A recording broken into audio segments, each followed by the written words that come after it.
Continuing our reading in Animal Farm by George Orwell. This episode is number 3, chapter 3. How they toiled and sweated to get the hay in, but their efforts were rewarded, for the harvest was an even bigger success than they had hoped. Sometimes the work was hard. The implements had been designed for human beings and not for animals, and it was a great drawback that no animal was able to use any tool that involved standing on his hind legs. But the pigs were so clever that they could think of a way round every difficulty. As for the horses, they knew every inch of the field, and in fact understood the business of mowing and raking far better than Jones and his men had ever done. The pigs did not actually work, but directed and supervised the others.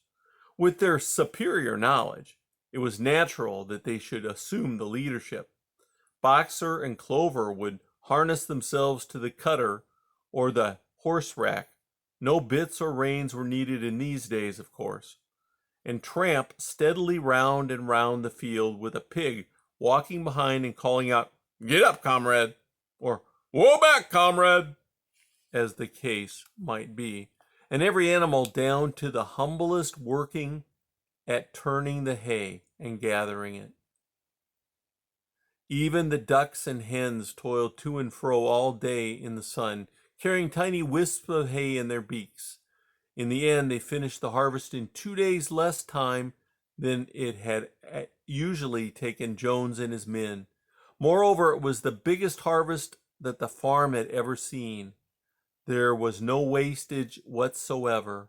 The hens and ducks with their sharp eyes had gathered up the very last stalk, and not an animal on the farm had stolen so much as a mouthful. All through that summer, the work of the farm went like clockwork. The animals were happy as they had never conceived it possible to be. Every mouthful of food was an acute positive pleasure, now that it was truly their own food, produced by themselves and for themselves, not doled out to them by a grudging master. With the worthless parasitical human beings gone, there was more for everyone to eat. There was more leisure, too. Inexperienced though the animals were, they met with many difficulties. For instance, later in the year, when they harvested the corn, they had to tread it out in the ancient style and blow away the chaff with their breath, since the farm possessed no threshing machine. But the pigs, with their cleverness, and Boxer, with his tremendous muscles, always pulled them through. Boxer was the admiration of everybody. He had been a hard worker even in Jones's time, but now he seemed more like 3 horses than one. There were days when the entire work of the farm seemed to rest on his mighty shoulders. From morning to night he was pushing and pulling, always at the spot where the work was the hardest. He had made an arrangement with one of the cockerels to call him in the mornings half an hour earlier than anyone else, and would put in some volunteer labor at whatever seemed to be most needed before the regular day's work began. His answer to every problem, every setback was, "I will work harder," which he had adopted as his personal motto. But everyone worked according to his capacity. The hens and ducks, for instance, saved 5 bushels of corn at the harvest by gathering up the stray grains. Nobody stole. Nobody grumbled over his rations. The quarreling and biting and jealousy, which had been normal features of life in the old days, had almost disappeared.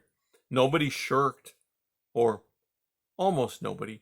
Molly, it was true, was not good at getting up in the mornings, and had a way of leaving work early on the ground that there was a stone in her hoof. And the behavior of the cat was somewhat peculiar. It was soon noticed that when there was work to be done, the cat could never be found. She would vanish for hours on end and then reappear at meal times or in the evening after work was over, as though nothing had happened. But she always made such excellent excuses and purred so affectionately that it was impossible not to believe in her good intentions. Old Benjamin the donkey seemed quite unchanged since the rebellion. He did his work in the same slow, obstinate way he had done it in Jones's time, never shirking and never volunteering for extra work either. About the rebellion and its results, he would express no opinion. When asked whether he was not happier now that Jones was gone, he would say only, "Donkeys live a long time. None of you has ever seen a dead donkey." And the others had to be content with this cryptic answer. On Sundays, there was no work. Breakfast was an hour later than usual, and after breakfast there was a ceremony which was observed every week without fail. First came the hoisting of the flag. Snowball had found in the harness room an old green tablecloth of Mrs. Jones's, and had painted on it a hoof and a horn in white. This was run up the flagstaff in the farmhouse garden every Sunday morning. The flag was green, Snowball explained, to represent the green fields of England, while the hoof and horn signified the future republic of the animals, which would arise when the human race had been finally overthrown. After the hoisting of the flag, all the animals trooped into the big barn for a general assembly, which was known as the meeting. Here the work of the coming week was planned out, and resolutions were put forward and debated. It was always the pigs who put forward the resolutions. The other animals understood how to vote, but could never think of any resolutions of their own. Snowball and Napoleon were by far the most active in the debates. But it was noticed that these two were never in agreement. Whatever suggestion either of them made, the other could be counted on to oppose it, even when it was resolved, a thing no one could object to in itself, to set aside the small paddock behind the orchard as a home of rest for animals who were past work. There was a stormy debate over the correct retiring age for each class of animal. The meeting always ended with the singing of Beasts of England, and the afternoon was given up to recreation. The pigs had set aside the harness room as a headquarters for themselves. Here in the evenings they studied blacksmithing, carpentering,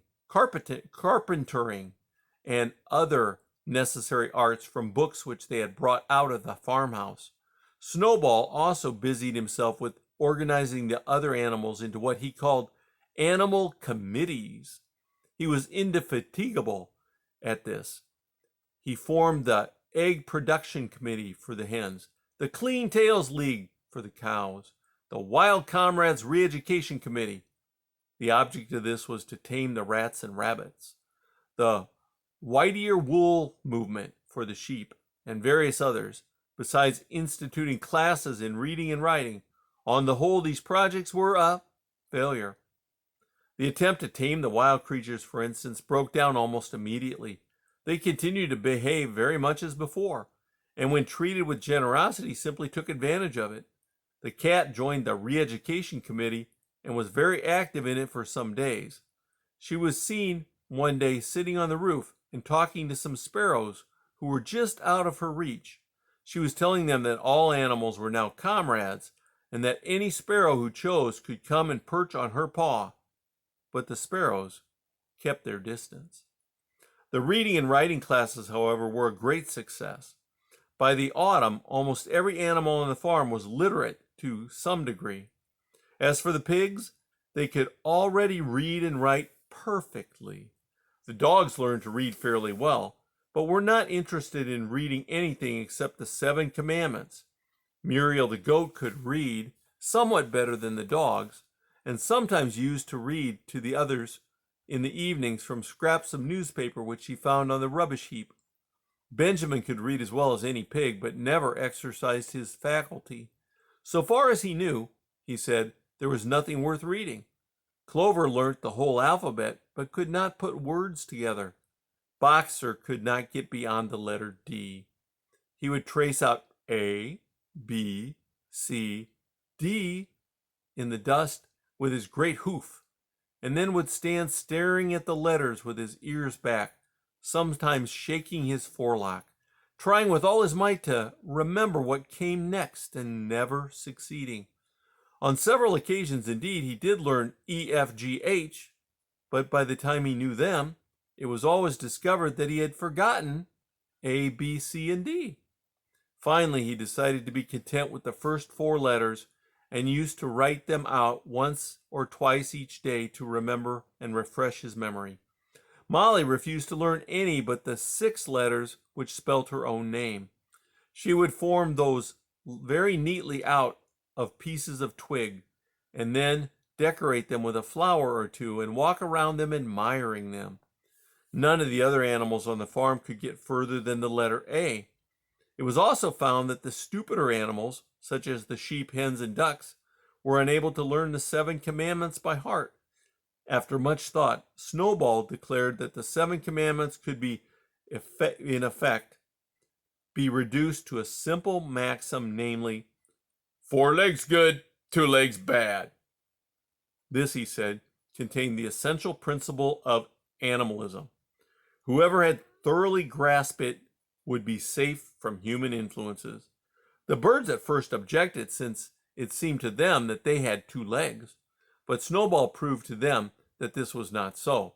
"A bird's wing, comrades," he said, "is an organ of propulsion and not of manipulation. It should therefore be regarded as a leg. The distinguishing mark of man is the hand, the instrument with which he does all his mischief." The birds did not understand Snowball's long words, but they accepted his explanation, and all the humbler animals set to work to learn the new maxim by heart. 4 legs good, 2 legs bad was inscribed on the end wall of the barn, above the 7 commandments, and in bigger letters. When they had once got it by heart, the sheep developed a great liking for this maxim, and often, as they lay in the field, they would all start bleating, 4 legs good, 2 legs bad, 4 legs good, 2 legs bad, and kept it up for hours on end, never growing tired of it. Napoleon took no interest in Snowball's committees. He said that the education of the young was more important than anything that could be done for those who were already grown up. It happened that Jessie and Bluebell had both whelped soon after the hay harvest, giving birth between them to 9 sturdy puppies. As soon as they were weaned, Napoleon took them away from their mothers, saying that he would make himself responsible for their education. He took them up into a loft which could only be reached by a ladder from the harness room, and there kept them in such seclusion that the rest of the farm soon forgot their existence. The mystery of where the milk went to was soon cleared up. It was mixed every day into the pigs' mash. The early apples were now ripening, and the grass of the orchard was littered with windfalls.